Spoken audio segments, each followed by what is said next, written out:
अस्सलाम वालेकुम। मैं हूँ ऑनलाइन एकेडमी से आपकी टीचर। कैसे हैं आप? वेदर चेंज हो रहा है, अपना बहुत सा ख्याल रखें।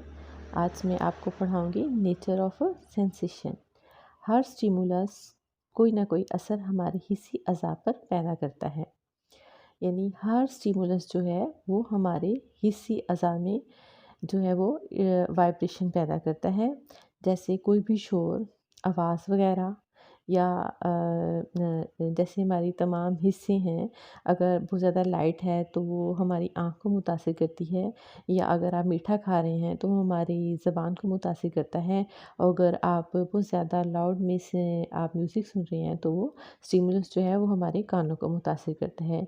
यानी हर स्टिमुलस कोई ना कोई असर हमारे हिस्सी अज़ा पर पैदा करता है।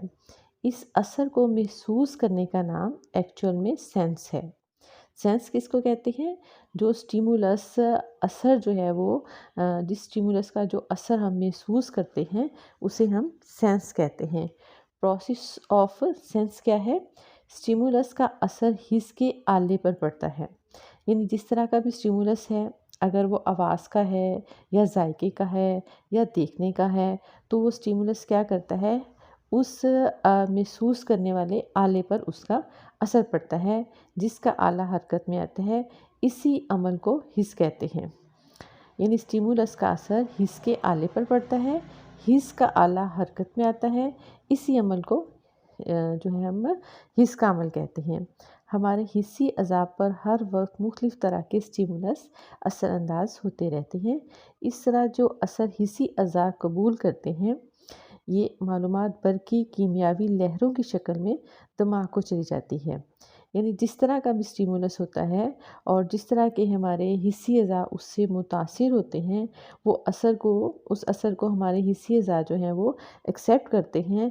एक्सेप्ट करने के बाद क्या होता है कि वो जो भी उसकी इन्फॉर्मेशन हिस्सी अज़ा जो हैं वो वसूल करते हैं, वो बड़ी तेज़ी के साथ बरकी कीमियावी लहरों की शक्ल में दिमाग को चली जाती है। दिमाग क्या करता है, इन्हें पढ़ता है, समझता है और परसीव करता है और जवाबी अमल का फ़ैसला करता है। यानी जिस तरह का भी जो स्टिमुलस जो है वो हमारे हिस्सी अज़ा पर असरअंदाज होता है, तो जब हमारा ये हिस्सी अज़ा जो हैं उस असर को कबूल कर लेते हैं, तो वो मालूमात जो हैं वो बड़ी तेज़ी के साथ हमारे दिमाग तक पहुंच जाती हैं। जब वो मालूमात जो है हमारे दिमाग तक पहुंच जाती है, तो दिमाग जो है वो फ़ौरी तौर पर उन्हें परसीव करता है और उन्हें पढ़ता है, समझता है, परसेप्शन करता है और उसके बाद वो क्या करता है, दिमाग जवाबी अमल का फ़ैसला करता है। सेंसेशन की बुनियाद जो है वो हमारे नर्व्स पर है, यानी हमारे असाब पर है। सेंसेशन की बुनियाद किस पर है? हमारे नर्वस सिस्टम पर है। हमारे चारों तरफ पूरे माहौल में सरगर्मियाँ होती रहती हैं, ख्वाह हम जाग रहे हों या सो रहे हों। माहौल की सरगर्मियाँ बेशुमार हैं, मगर इन्हें महसूस करने के लिए हमारे पास 5 सेंसेस हैं। यानी माहौल में क्या है, माहौल में बेशुमार एक्टिविटीज़ जो हैं वो हमेशा ही जारी रहती हैं, लेकिन हमारे पास माहौल में पाई जाने वाली सरगर्मियों को महसूस करने के लिए कितनी सेंसेस हैं? 5 सेंसेस हैं। इन 5 सेंसेस को हम इस्तेमाल करते हैं और ये 5 सेंसेस भी अपने काम तक महदूद हैं। यानी इन 5 सेंसेस की भी एक लिमिट होती है। जैसे आँखें रोशनी की एक महदूद पट्टी तक महदूद हैं। जैसे हमारी आँखें हैं, अब ये नहीं है कि बहुत ज़्यादा तेज़ रोशनी को ये परसीव कर लेंगी या बहुत कम रोशनी को ये परसीव कर लेंगी, ऐसा नहीं है। बल्कि इनकी आँखें जो हैं वो एक महदूद पट्टी तक महदूद हैं। जैसे आँखें रोशनी की एक महदूद पट्टी तक महदूद हैं, बहुत ज़्यादा या बहुत कम तादाद की लहरों को इंसानी आँख देख ही नहीं सकती। यानी अगर रोशनी जो है, लाइट जो है वो बहुत कम हो, तो हमारी इंसानी आँख जो है वो क्या है, उसको नहीं देख सकती। या बहुत ज़्यादा तेज़ रोशनी में आपने देखा होगा कि हमारी आँखें जो हैं वो फ़ौरी तौर पे बंद हो जाती हैं और हम बहुत तेज़ रोशनी को नहीं देख सकते।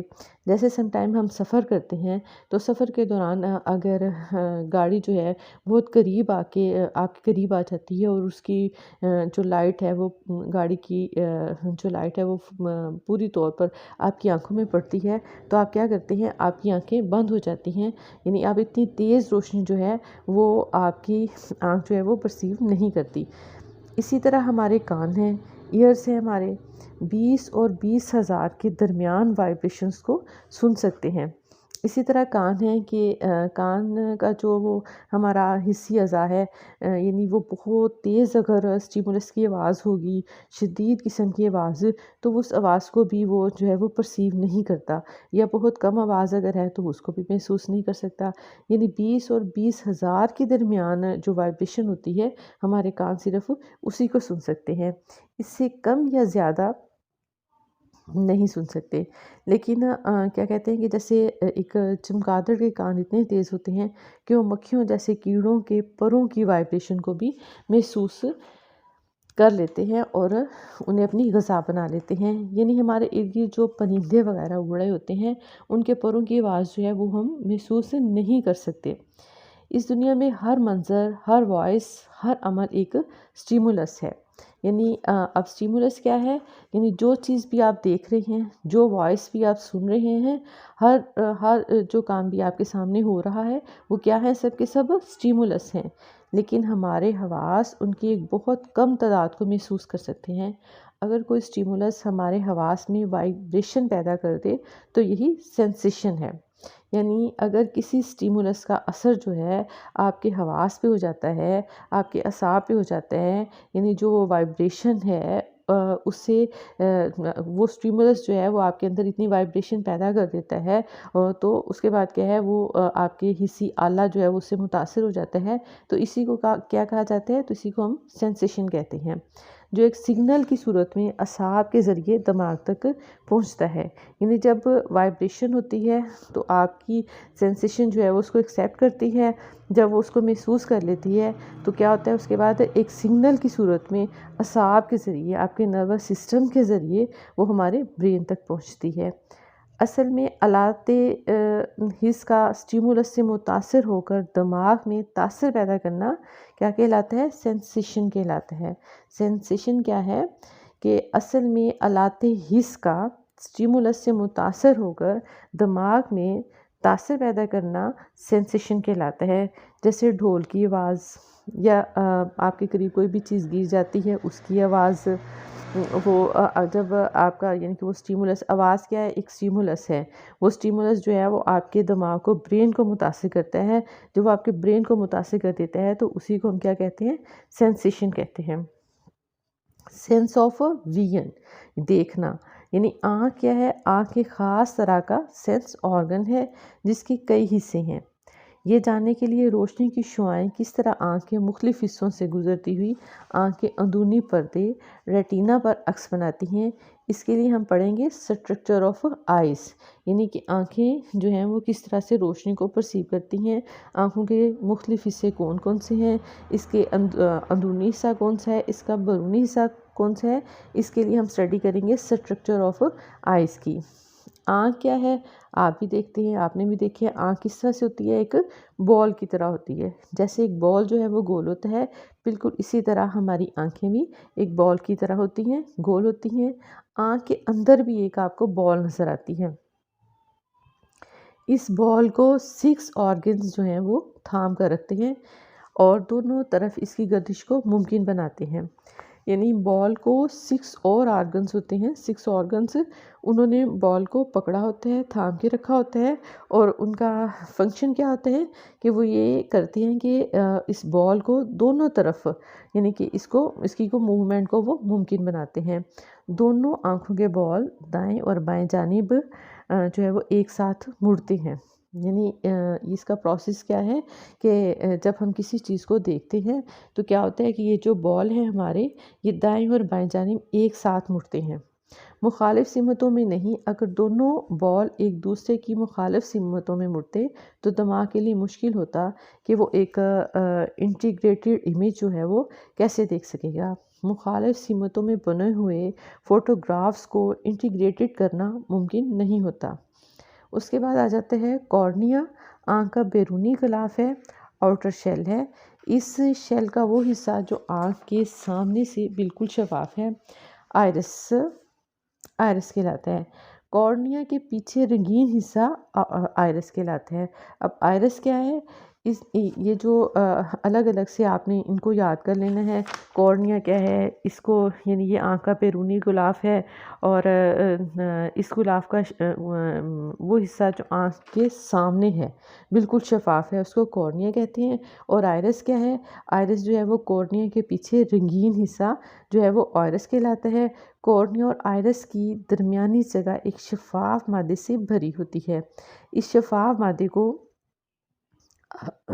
आबी रतूबत या एक्यूअस ह्यूमर कहते हैं। आइरिस के दरमियान एक सुराख होता है।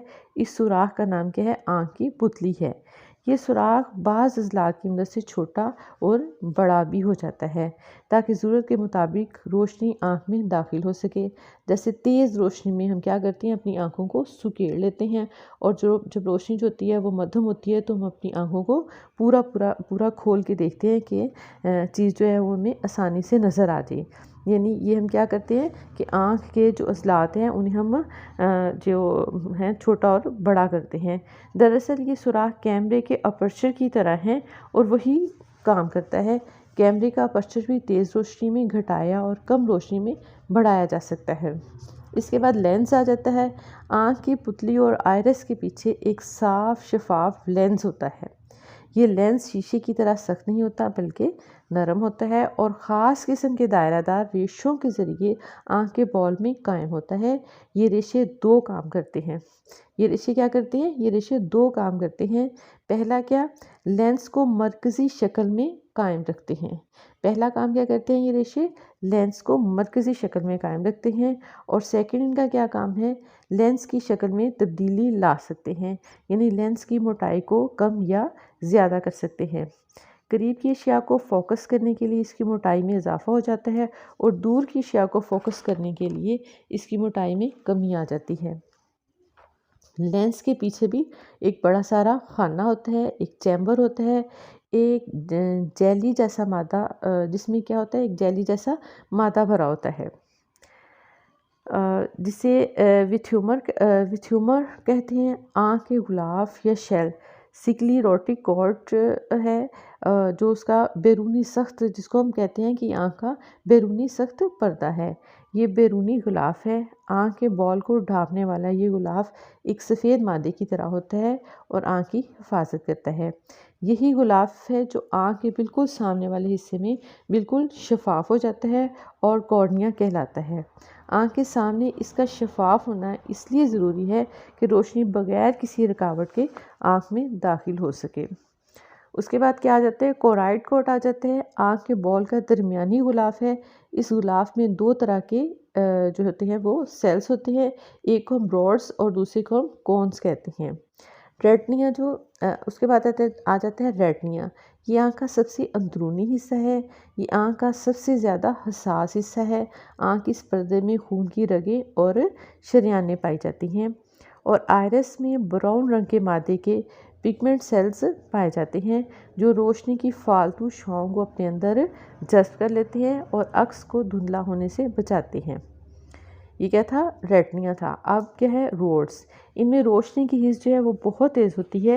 ये इतने हसास होते हैं कि कम रोशनी का असर भी कबूल कर लेते हैं। इनके ज़रिए हम अशिया को कम रोशनी में देख सकते हैं।